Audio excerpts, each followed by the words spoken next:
Olá, irmãos, saúdo cada um de vocês com a graça e a paz de nosso Senhor Jesus Cristo, amém? Meu nome é Miriam Anita e estamos aqui para estudarmos o texto cujo nome é Entre Tristezas e Alegrias. Esse texto foi escrito pelo irmão Jorge Vinícius para o Manancial. Lembrando que o Manancial é uma publicação da União Feminina Missionária Batista do Brasil, que oferece para a gente 365 meditações, uma para cada dia do ano. São textos devocionais escritos a partir da Bíblia, porções dela, que é a palavra de Deus, com o objetivo de inspirar, confortar, confrontar, fortalecer e edificar espiritualmente a minha e a sua vida.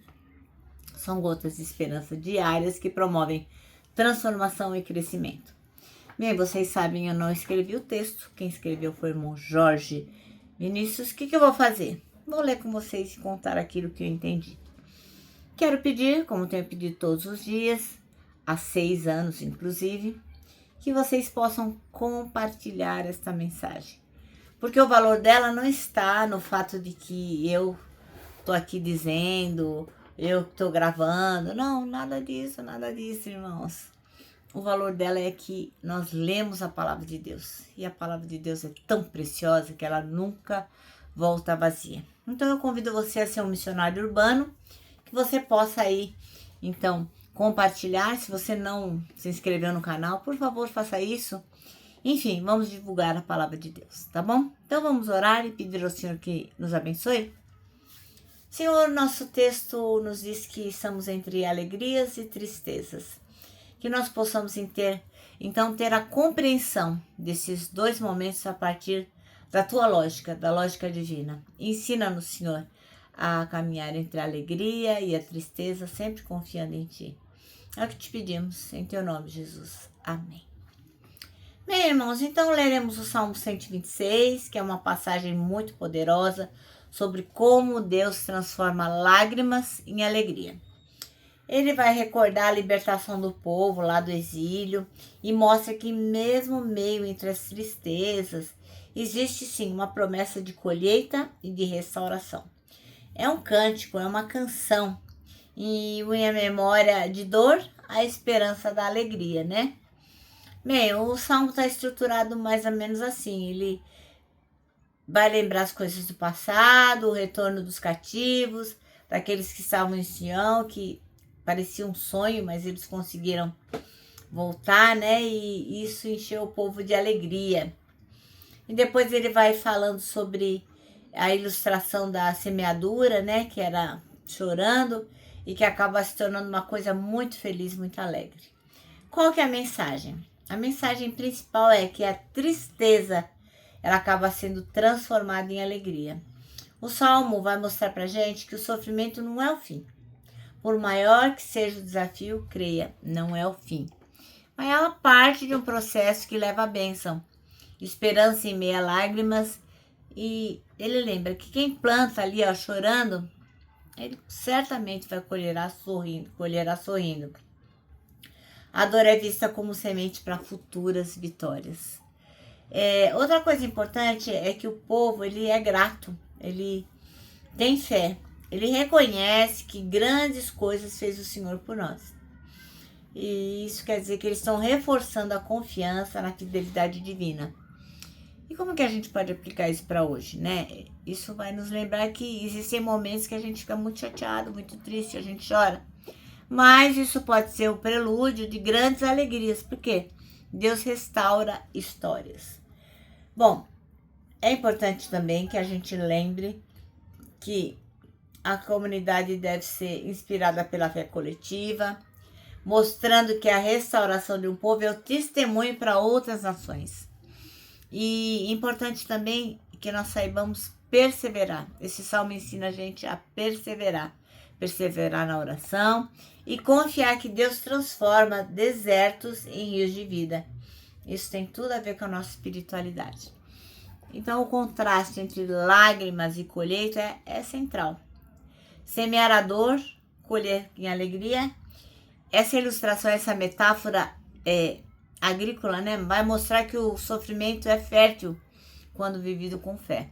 E qual que é a moral da história? A moral da história é o seguinte, que o Salmo 126 é um cântico, é um louvor, é uma música que fala de esperança. Ele vai lembrar a gente que a tristeza é temporária e a alegria é uma promessa. Assim como Israel experimentou libertação depois de terem sido escravos, depois de terem sido exilados, cada um de nós pode confiar que Deus transforma lágrimas em risos e deserto em abundância. Quando? No tempo dele. Tá bom? Então vamos ler o nosso texto, Salmo 126. E ele diz assim, ó. Quando o Senhor Deus nos trouxe de volta para Jerusalém, parecia que estávamos sonhando. Como rimos e cantamos de alegria.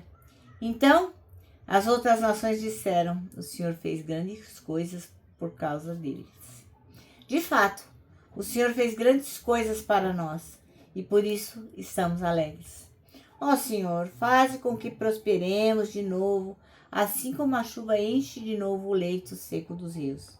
Que aqueles que semeiam chorando façam a colheita com alegria. E aqueles que saíram chorando, levando a semente para semear, voltarão cantando, cheios de alegria, trazendo nos braços os feixes da colheita. Amém? Bom, irmãos, então, o nosso texto chama-se Entre Tristezas e Alegrias. E o versículo escolhido foi o 5º, que diz, os que com lágrimas semeiam, com júbilo semearão. Bom, então, em todo o Salmo 126, a gente vê assim, uma tensão entre a alegria e entre a tristeza. Para uma boca cheia de riso, há uma caminhada de lágrimas, né? Algo normal na vida de qualquer ser humano, né? A gente também é assim, um dia tá feliz, outro dia não tá, né? Porque a nossa vida, ela alterna momentos de alegria e momentos de tristeza. Momentos de festa e momentos de choro. É um equilíbrio natural. É muito saudável e faz parte da dinâmica da vida, né? Então, bem-vindo à vida, porque não dá para rir sempre, não dá para chorar todo o tempo, né? A vida humana é feita de altos e baixos. Nem sempre tudo vai bem, mas os momentos de alegria, eles vão chegar, não tenha dúvida nenhuma. A única coisa que a gente não pode esquecer é que tanto nos dias bons como nos dias maus, o nosso Deus está conosco. E Ele está lá nos conduzindo e impulsionando a gente para seguir em frente. É com Ele que a gente enfrenta as dificuldades e é diante dele que a gente celebra a nossa felicidade. Tudo vem dele e a gente não pode ter dúvida que tudo Ele está atento em todo momento. Nada vai nos faltar nessa rica experiência que a gente chama de vida. Dias bons e dias maus, mas não tem problema, em todos eles Deus está. Há quem queira uma vida só de alegria, eu até gostaria, né? Mas isso não existe, é um mundo de fantasias, não existe uma vida só de alegrias, né? Só existe no Instagram, no Facebook, nas redes sociais que a gente vê lá, só gente bonita, gente vitoriosa, gente rica, mas de verdade não existe não, né? Mas também tem, em contrapartida, tem gente que só vê o que é ruim, né? Só vê negatividade, só vê tudo de ruim, só vê aquilo que está acontecendo de modo negativo. E esse povo aí, que a gente acabou de ler do Salmo 126, ele era conduzido por Deus, assim como nós que confiamos no nosso Deus somos. E nas tristezas e nas alegrias, eles reconheciam a presença de Deus. E você, meu irmão, minha irmã? Você reconhece? Você reconhece que Deus está com você em todos os seus passos? Bom, nosso manancial termina assim. É com Deus que enfrentamos as dificuldades e diante dele celebramos nossa felicidade. E agora eu me despeço, deixando aqui meu abraço diário de urso, ó. Lembrando que para nós que sabemos que a nossa vida é assim mesmo, entre tristezas e alegrias, para nós o abraço dá super, mega certo. Pode sair abraçando, viu, irmãos, porque dá certo. Lembra também que temos um versículo para decorar, que está em 1 Coríntios 3,16, que diz o seguinte: somos o templo onde o Espírito Santo habita, se move e manifesta a glória de Deus. E agora eu termino dizendo uma frase de Augusto Nicodemos, que diz o seguinte: arrependimento não é quando você chora, é quando você muda.